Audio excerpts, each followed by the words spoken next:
नमस्कार, स्वागत है आपका जी बिजनेस में। मैं हूं दीपक डोभाल और आप देख रहे हैं आपकी खबर आपका फायदा। डायबिटीज आमतौर पर वयस्कों की बीमारी मानी जाती है, लेकिन WHO की माने तो भारत में 12 से 18 साल की एज ग्रुप में टाइप 2 डायबिटीज का खतरा तेजी से बढ़ा है। ऐसे में आज हम इसी मुद्दे पर चर्चा करेंगे, जानेंगे कि आखिर क्यों इस कम एज वाले ग्रुप में डायबिटीज 2 का खतरा बढ़ रहा है। इसकी वजह जानने की कोशिश करेंगे। साथ ही डायबिटीज का हेल्दी लाइफस्टाइल और खान पान से कितना गहरा संबंध है, इस पर भी बातचीत करेंगे एक्सपर्ट्स के साथ। और लाइफस्टाइल में भी आजकल जो मोबाइल, जो सोशल मीडिया की लत, जो आउटडोर एक्टिविटीज का कम हो जाना, इससे जो हमारा बचपन घिर गया है, इस पर करेंगे खास बात एक्सपर्ट्स के साथ। लेकिन पहले ये रिपोर्ट।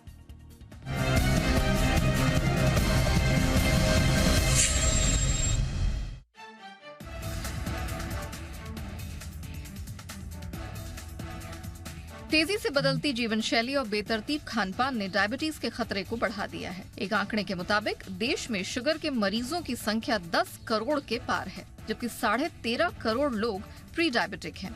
यानी ये लोग कभी भी डायबिटीज के दायरे में आ सकते हैं। WHO की माने तो भारत में 18 साल से अधिक उम्र के करीब 7.25 करोड़ लोग टाइप 2 डायबिटीज से पीड़ित हैं।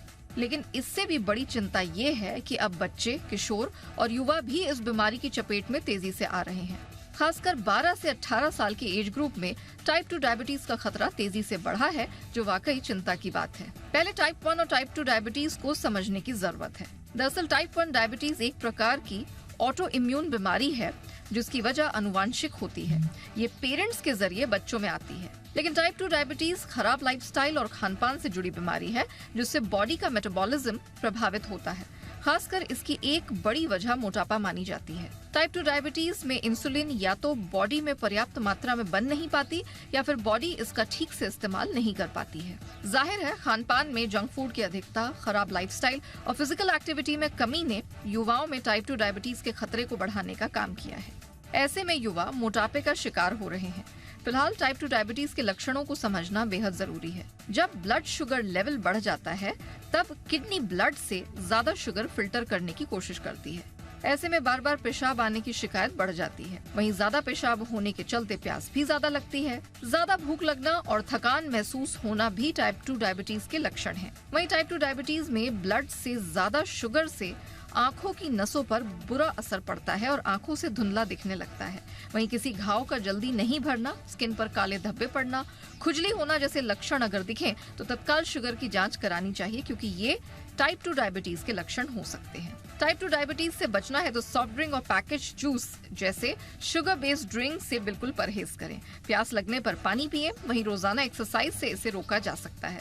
फिजिकली एक्टिव रहने से बॉडी से अतिरिक्त फैट को कम करने में मदद मिलती है। खासकर डाइट में फाइबर युक्त फल और सब्जियों के अलावा होल ग्रेन का इस्तेमाल करें। इससे ब्लड शुगर के लेवल को कम करने में मदद मिलती है। ये कुछ ऐसे उपाय हैं जो शुगर के खतरे को कम करने में मददगार साबित हो सकते हैं। ब्यूरो रिपोर्ट, जी मीडिया। बहुत ही खास मेहमान आज की चर्चा के लिए हमारे साथ शामिल हो चुके हैं। सबसे पहले इंट्रोडक्शन करा दें आज के मेहमानों का। हमारे साथ हैं doctor Ashok Jhingan, senior director हैं और डायबिटोलॉजिस्ट भी हैं BLK मैक्स हॉस्पिटल में। डॉक्टर अशोक, बहुत बहुत स्वागत है सर आपका हमारे शो पर। हमारे साथ हैं डॉक्टर नीलम मोहन, डायरेक्टर हैं पीडियाट्रिशियन मेदांता हॉस्पिटल में। डॉक्टर नीलम, बहुत बहुत स्वागत है मैम आपका। और हमारे साथ हैं डॉक्टर प्रत्यक्ष भारद्वाज, जाने माने न्यूट्रिशनिस्ट हैं। डॉक्टर प्रत्यक्ष, आपका भी बहुत बहुत स्वागत है। मैं डॉक्टर अशोक आपसे चर्चा की शुरुआत करना चाहूँगा। वाकई में एक ज़माना था जब हम सोचते थे कि डायबिटीज़ जो है वो ओल्ड एज प्रॉब्लम है, या फिर धीरे धीरे 50 से ऊपर, फिर 45 से ऊपर, 40 से ऊपर, 35 से ऊपर के लोगों में भी आनी शुरू हुई। लेकिन अब जो दायरा इनका बढ़ता जा रहा है और ज़्यादा यंग एज में भी टाइप 2 डायबिटीज़ जो बढ़ रही है, इसके पीछे का कारण आप क्या मानते हैं और ये कितना अलार्मिंग है सर? ये जो आपने आज का विषय चुना वो बहुत ही अच्छा है डोभाल साहब, क्योंकि मेन चीज़ ये है कि टाइप 2 डायबिटीज़ यंग जो जनरेशन है हमारी, खास करके 20 साल से कम उम्र के जो लोग हैं उनके अंदर काफ़ी बढ़ती जा रही है। और उसका मुख्य कारण जो है वो ओबेसिटी या मोटापा है। जैसे जैसे मोटापा बढ़ता जाता है, इंसुलिन की कार्य क्षमता कम हो जाती है और यही जो फैटी टिश्यू मोटापे में जो होते हैं वो अपने बेस खास करके एब्डोमेन और जो है खास करके जो ऑर्गन्स है लिवर और पैंक्रियाज उसके साथ इकट्ठे हो जाते हैं उसके आसपास और इंसुलिन को काम करने से उसमें बाधक होते हैं। धीरे धीरे वो ब्लड शुगर बढ़ने लगता है और इसको हम लोग कहते हैं इंसुलिन रेसिस्टेंट। इन लोगों की एक ख़ास चीज़ ये होती है कि इन लोगों के अंदर एक ख़ास तरह का पिगमेंटेशन होगा जो गर्दन के चारों तरफ होगा और उसको हम लोग कहते हैं एक्एंथोसिस निग्रिकेंस। इसी तरह से बगल जो है एक्जिला में वहाँ भी पिगमेंटेशन होगा, मोटापा होगा। और ये मुख्य कारण यही माना जाता है कि जो हमारा 3 चीज़ें मुख्य रूप से मानी गई। एक तो ये माना गया कि जो हमारी अनहेल्दी हैबिट्स हो गई, फास्ट फूड की जो कल्चर हो गया, बर्गर कोला कल्चर हो गया, बच्चे जो है स्कूल कैंटीन में खाना खाने लगे हैं। इसके साथ साथ जो एक और चीज़ जो देखने को मिली है कि बिल्कुल जो है फिज़िकल एक्टिविटी बिल्कुल कम हो गई। स्कूलों के अंदर स्कोरिंग पे ज़्यादा ध्यान दिया जाता है, कई स्कूल्स के अंदर प्लेग्राउंड होते ही नहीं है। और तीसरा जो है फैमिली कल्चर। पहला एक ज़माना था कि सब लोग मिलके एक जगह खाना खाते थे। अब ये होता है कि बच्चे लोग जो हैं वो अपना खाना लिया और वो टीवी के सामने बैठ जाते हैं।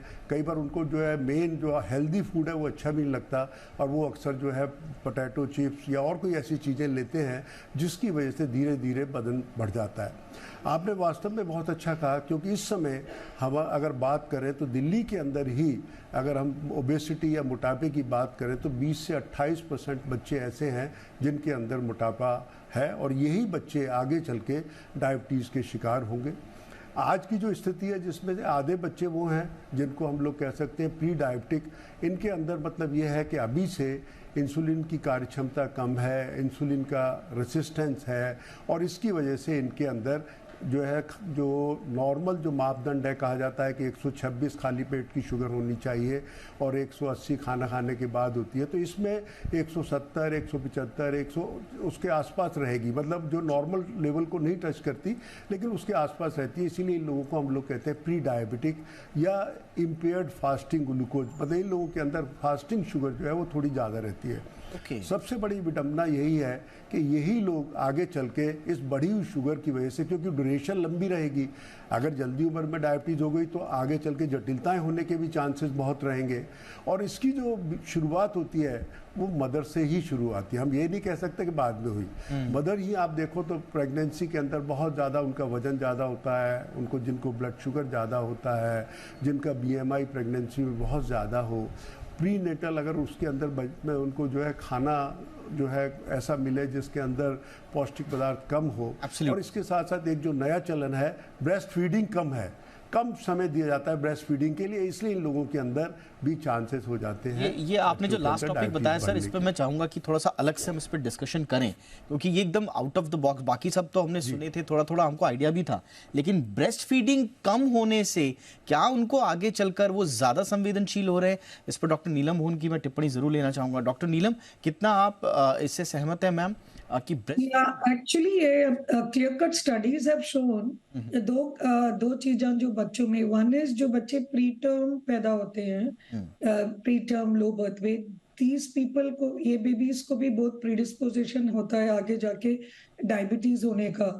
शॉर्ट में अगर मैं समझा दूं तो बेचारे वो भूखे, मतलब वो सब कुछ जोड़ना अपने अंदर सीख गए थे, तो वो that gave rise to obesity। जब उनको मिला तो एक्चुअली ये babies overweight, obese and diabetes हो। और second clear cut evidence है कि breast feeding babies are one who are protected from diabetes, because initial days में जब आपको breastfeeding होती है then your immunity, your incidence of insulin resistance and all is less. So doctor साहब ने बिल्कुल सही बताया कि हमें राइट फ्रॉम प्रेगनेंसी से ही सोचना है कि मदर का कितना वेट हो।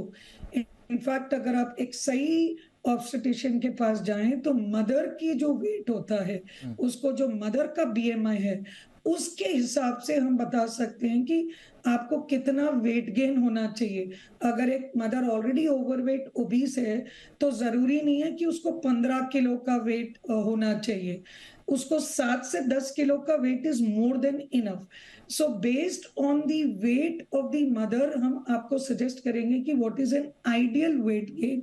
And second message is all mothers should avoid obesity and all during pregnancy, large baby and preterm, and encourage breastfeeding to improve and reduce the incidence of diabetes in children. Absolutely. Doctor प्रत्यक्ष, western population के मुकाबले हमारी जो Indian population है वो diabetes की चपेट में 10 साल पहले आ रही है, और यंग एज पॉपुलेशन खास तौर से, और इसके लिए खास तौर से डिजिटल एज को बड़ा माना जा रहा है।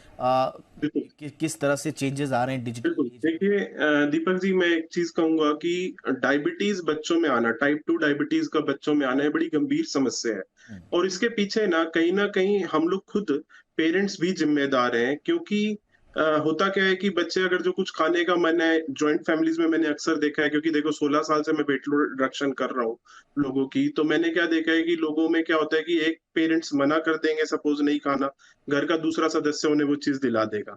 तो कहीं ना कहीं जो है ना, हम लोग खुद भी कसूरवार हैं। अभी आप ये देखिए कि डायबिटीज की बात करें तो एक स्टेटिस्टिक्स के हिसाब से 10 में से लगभग 2 बच्चे मोटे हैं। तो मोटापा इक्वल टू टाइप 2 डायबिटीज, मोटापा जो है अपने आप में ही एक डायबिटीज का सबसे बड़ा कारण है। तो अगर जो मैं बात करूं हम लोग वेस्टर्नाइजेशन की, तो हम लोग बहुत तेजी से विकसित या हम लोग कहेंगे विकासशील देश के साथ मूव कर रहे हैं।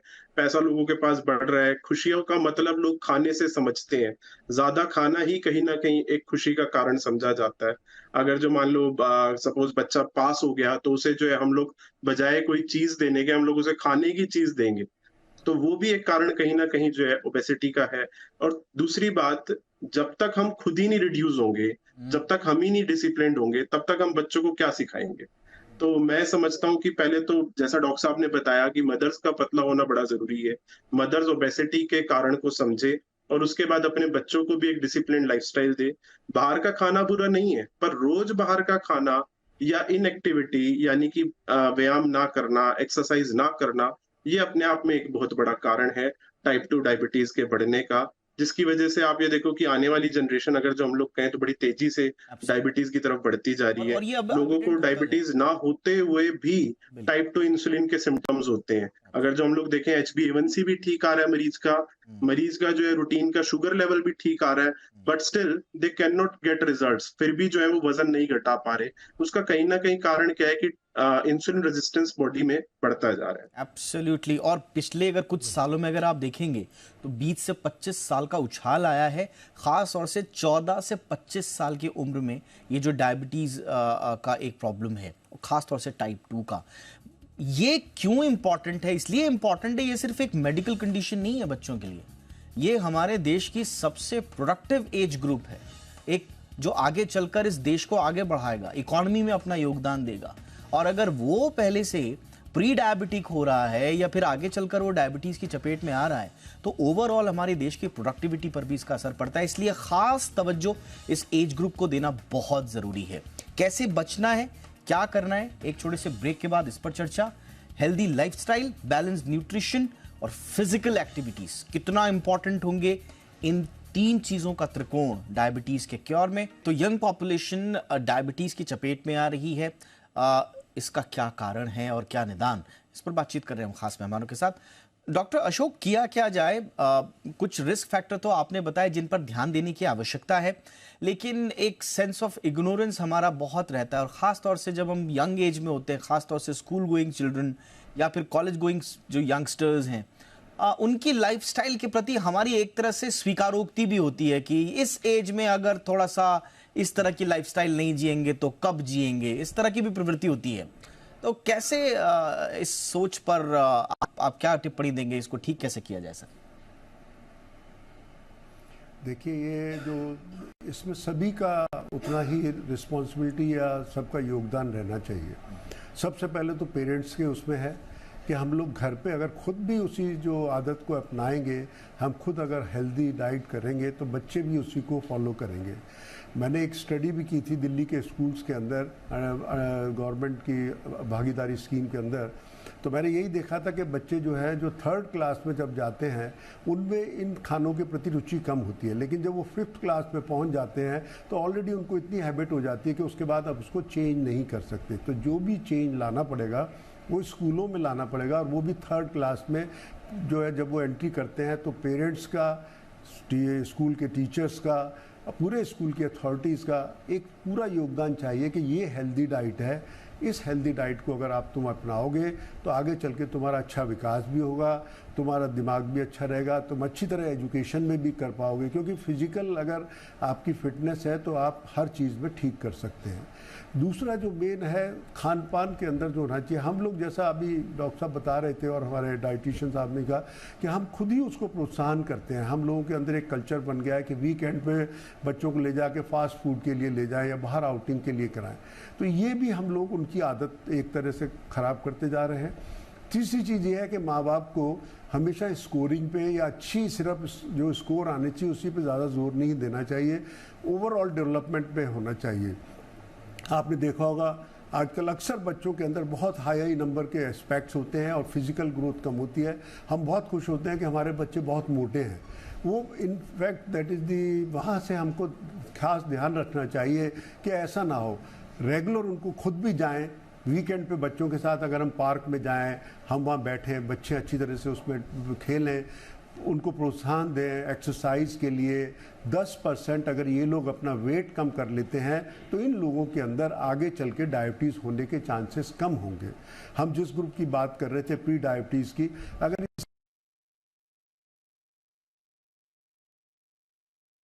वो आगे चल के पर ईयर डायबिटीज़ में कन्वर्ट हो जाते हैं, तो ये एक बहुत बड़ी समस्या है जो आने वाली है। तो इसीलिए आप रेगुलर एक्सरसाइज जो भी एरोबिक है, आप वॉक करें, साइकिलिंग करें, स्विमिंग करें, मतलब जॉगिंग करें, जो आपको अच्छा लगता है वो उसमें इंटरेस्ट करें और जब समय मिले तब चलें। कोई ज़रूरी नहीं कि मुझे सुबह ही जाना है, बच्चे जब भी आते हैं शाम को उनके लिए टाइम निकाला जाए और पेरेंट्स को भी उसमें उनके साथ सहयोग देना पड़ेगा। दूसरी चीज़ ये है कि जो फूड है घर में हम लोग इस तरह के फूड की हैबिट जिसमें हाई कैलोरीज डेंस के जो है फैट्स ज़्यादा होते हैं उनको अवॉइड करेंगे। तीसरी चीज़ ये है कि एक चीज़ जो है बिहेवियरल पैटर्न है वो उसको चेंज करने की ज़रूरत है माँ बाप में, और उसी के लिए जैसा कि शुरुआत में अपने शुरू की थी कि इसकी शुरुआत जो है बचपन से ही शुरुआत है। जब बच्चा जब अभी पेट में ही होता है वहीं से शुरुआत हो जाती है। तो माता पिता को जो मदर्स हैं उनको ट्रेन करना होगा कि वेट ज़्यादा होना अच्छा नहीं है। दूसरी जिन मदर्स को जेस्टेशनल डायबिटीज़ होती है उनके बच्चों को भी डायबिटीज़ होगी, इसलिए उनको पहले से ही अगर चेतना दे दी जाए तो वो आगे इससे बचाव कर सकते हैं। ये भी एक इम्पॉर्टेंट चीज़ आपने बताई कि जेस्टेशनल जो डायबिटीज़ वाली माएँ हैं उनके बच्चों में भी खतरा उतना ही रहता है। लेकिन एक क्लासिक अगर एग्जाम्पल अगर आप हमारे देश के बच्चों का, इनफैक्ट दुनिया के हर देश की मैं तो कहूँगा कि बच्चों की यही स्थिति होती है, पर अगर पर्टिकुलरली हमारे देश के बच्चों को अगर आप जो सबसे क्रूशियल पीरियड होता है उनका, नीलम मैम 7 से लेकर 12वीं क्लास तक का, उसमें अगर आप देखेंगे प्रेशर्स, एकेडमिक प्रेशर अलग होगा, पीयर प्रेशर अलग है, एडोलसेंट एज में पीयर प्रेशर एक अलग होता है, फिट सोशल नॉर्म्स में फिट हो पाएंगे नहीं हो पाएंगे, फ्रेंडशिप मेंटेन कर पाएंगे नहीं कर पाएंगे, हाई एक्सपेक्टेशंस जैसा कि हमने कहा कि पेरेंट्स की होती है, फिर कॉलेज और करियर प्लानिंग भी इसी एज में करनी है आपको, एक्स्ट्रा करिकुलर एक्टिविटीज़ में भी एक्सेल करना है, भाई स्पोर्ट्स में है या नहीं है, कुछ गिटार विटार सीखा या नहीं सीखा, टाइम मैनेजमेंट का भी सबसे ज़्यादा प्रेशर इसी में है, सारे के सारे सोशल रिलेशनशिप ये बहुत इंपॉर्टेंट है। और आजकल तो इंस्टाग्राम और सोशल मीडिया में ये जो बॉडी इमेज और सेल्फ एस्टीम का इशू आ गया है, बुलिंग आ गई है, साइबर बुलिंग आ गई है, मेंटल हेल्थ इश्यूज आ गए, ऐसा लगता है कि सारा का सारा ये बोझ जो है ये 7वीं से लेकर 12वीं तक के बच्चे पर सबसे ज्यादा है। तो ऐसे में क्यों ना वो बेचारा सबसे ज्यादा इस संवेदनशील ग्रुप में आए। तो क्या हमें करना होगा ma'am, as a society, as a parent, क्या करना चाहिए हमें? इसके लिए मैं 2 मैसेजेस देना चाहूंगी। फर्स्ट ऑफ ऑल, गवर्नमेंट भी अब ये रियलाइज करी है और बिकॉज ऑफ द स्टडीज और ये सारे जो हम समझाते हैं कि फर्स्ट 1000 डेज इन लाइफ, वो first 1000 days in life is right, और अब उसको बढ़ा के हम उसको बोलना चाह रहे प्री कंसेप्शन से उस टाइम में। So that is not only कि जो आपके पैदा होने के बाद और प्रेगनेंसी से इसकी जो आपकी बाद में जो ईटिंग हैबिट्स है, तो इसीलिए अब हम कहते हैं कि ऑलमोस्ट फर्स्ट 2 years में आप शुगर चखा ही नहीं बच्चे को। You are not suppose to encourage namak in the first year and up to 2 years 3 years sugars भी नहीं दे, बिकॉज शुगर एक ऐसी एडिक्शन है जो एक बार ही लग जाए तो वेरी डिफिकल्ट। तो जो आपको राइट ईटिंग हैबिट्स है that you will have to develop in the first few years of life. मैं कभी कभी मजाक में पेरेंट्स को कहती हूँ कि बच्चा वही बनता है जो उसका एनवायरनमेंट है, जेनेटिक्स बहुत कम है। अगर कोई उसी बच्चे को दूसरी फैमिली अडॉप्ट कर लेती है तो वो अपने तरीके से उसको पालती है, तो उसका मतलब जो माहौल है, जो वो खाता है, जो रोल मॉडल है, इज वेरी इंपॉर्टेंट। एक बारी माँ बाप जब ओबीस हो जाते हैं तो जो स्टडीज बताती है, अगर एक बच्चा 5 इयर्स पे मोटा है तो उसकी संभावना बड़े होके मोटे होने की 30%, 25-30% रहती है। और अगर 14 साल पे वो ऑलमोस्ट 50% तक जा सकती है 5 साल की। और अगर 14 साल पे वो ओबीस हो जाए, मोटा हो जाए, और उसके साथ एक भी माँ बाप मोटे हैं, तो 80% वो ओबीस होगा। तो सोचिए कि कितना, जब हम खाने की बात करेंगे तो उस बच्चे की नहीं है, हम बात कर रहे हैं फैमिली का चेंज। खाली वो बच्चे को थोड़ी अलग खाना बना के देंगे आप। सो वो फैमिली का चेंज लाना बहुत जरूरी है। So the eating habits are right in the early age when we don't want you to get. And second, जो आपने मुद्दा दिया है, इतना बढ़िया मुद्दा है, बिकॉज स्टडीज हैव शोन कि मेंटल डिप्रेशन से और स्ट्रेस से इंसान ओवरवेट और ओबीस हो सकता है। बिकॉज आपका दो चीज स्ट्रेस निकालने के लिए, या तो आप खाएंगे या आप नहीं खाएंगे। द चांसेस आप खाएं और आपका स्ट्रेस निकाले, एंजाइटी, डिप्रेशन, उसमें चांसेस उसके भी over eating is quite high. And next is because of that आप उदास हैं, आप दूसरों को नहीं मिलना चाह रहे हैं, आपका टाइम मैनेजमेंट कम है, then that is why it is leading to obesity, and obesity, lethargy, sluggishness, low self esteem, low mind, and ये एक तरीके से एक साइकिल बनती जाती है। इसमें नॉट ओनली माँ बाप, मैं कम्युनिटी को बोलूंगी। कम्युनिटी मीन्स सारी सोसाइटी, फैमिली, मीडिया, हम सबको मिलकर ये समझना है कि ये हमारी रिस्पॉन्सिबिलिटी है कि हम किस तरीके से बच्चों को स्कूल में जो एजुकेशन दी जाती है, वो मैं कल एक आइंस्टाइन का मैसेज पढ़ रही थी जो उसने अपने एक स्कूल टीचर के लिए लिखा था जब उसका बच्चा स्कूल में गया। उसने क्लियरली कहा था कि सिर्फ विद्या ही नहीं, वैल्यूज भी देना मेरे बच्चे को, और बड़ा डिस्क्राइब किया। तो उसी तरीके से हम सिर्फ स्कूल स्कूल स्कूल को ही नहीं, हाँ, स्कूल का हमारा मतलब ये होता है कि उस जगह जो एक विद्या की जगह है, हमें correct teaching, education about healthy eating, healthy habits, science, उससे रिलेटेड डिजीजेस, उससे रिलेटेड अगर हम ये बच्चे को डालें। जब बच्चे के साथ माँ बाप मेरे पास बैठे रहते हैं, मैं वो ओवरवेट है, मैं कहती हूँ कि आपका तो growth chart is very important. ये मेरा मैसेज है। प्लीज, जब तक ग्रोथ चार्ट नहीं होगा आपको ओवरवेट और ओबीस नहीं समझ आएगा। 20 किलो का बच्चा अगर 4 किलो बढ़ जाए तो आपको लगेगा नहीं 20 का 4 है, बट आप परसेंटेज देखिए तो कि वो तो कितना परसेंटेज बढ़ गया है। ये बहुत इंपॉर्टेंट बातें हैं, ये बिटवीन द लाइंस हैं जिनको समझना होगा ओवरऑल मैनेजमेंट के लिए और बच्चों को डायबिटीज के मुंह में बचाने के लिए। प्रत्यक्ष जी, ये डायबिटीज और मेंटल हेल्थ का ये इंटरकनेक्शन जो है, ये कितना समझ पा रहे हैं हम as a parent, as a society, हम कितना समझ पा रहे हैं? देखिए दीपक जी, इसको जो है ना, अनुशासन की जब हम लोग बात करते हैं, हम लोग अपने बच्चों को डिसिप्लिन सिखाते हैं, चलने का डिसिप्लिन सिखाते हैं, बोलने का डिसिप्लिन सिखाते हैं, उठने बैठने का। पर एक जो सबसे जरूरी डिसिप्लिन है ना, वो है खाने का डिसिप्लिन।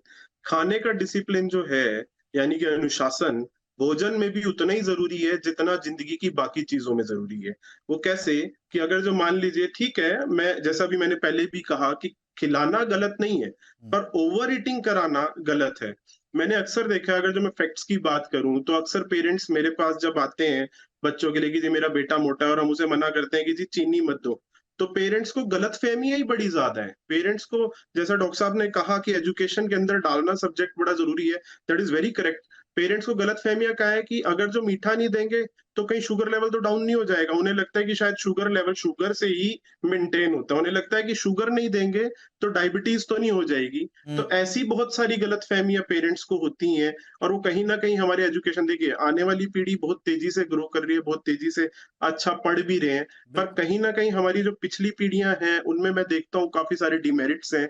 और अचानक से अच्छी इनकम होने का कारण क्या होता है कि अचानक से ओवर ईटिंग कर लेना कि आज दोपहर को आज बर्थडे है तो आज मैं अपने दोस्तों के साथ भी जन्मदिन बना रहा हूँ, आज मैं अपने पेरेंट्स के साथ भी जन्मदिन बना रहा हूँ, फिर उसके बाद हो सकता है मेरा जो पसंद का है मैं एक्स्ट्रा उसे इतना सारा मंगा लिया कि घर में खाया भी और कल के लिए भी रख ये लिया, आपने फिर बहुत उसे जरूरी बात फ्रोजन बोली, करके फिर क्योंकि नेक्स्ट डे देखिए भी एज खा अ रहा हूँ। फैमिली, तो as a society, as a government, exactly as exactly तो हमारे को ना हेल्थ केयर का सबको जो पूरा समझना का पूरा जरूरी है ढांचा है हमारा, मोटापे की। सपोर्ट ग्रुप्स है, मेंटल हेल्थ सर्विसेज, सबको आगे बिल्कुल आना पड़ेगा इसमें। सबको जो आगे आना पड़ेगा, सबको एब्सोल्युटली समझना पड़ेगा, क्योंकि मेंटल हेल्थ, टाइप 2 डायबिटीज ये एब्सोल्युटली छोटी बात नहीं है, बिल्कुल ये एक बिल्कुल। महामारी है। और जैसा मैंने आपको बता, शुरुआत में भी कहा कि हमारे देश की सबसे इंपॉर्टेंट एज ग्रुप प्रोडक्टिविटी के हिसाब से है, इसलिए इसको बचाना एब्सोल्युटली यू बहुत आर राइट, जरूरी है।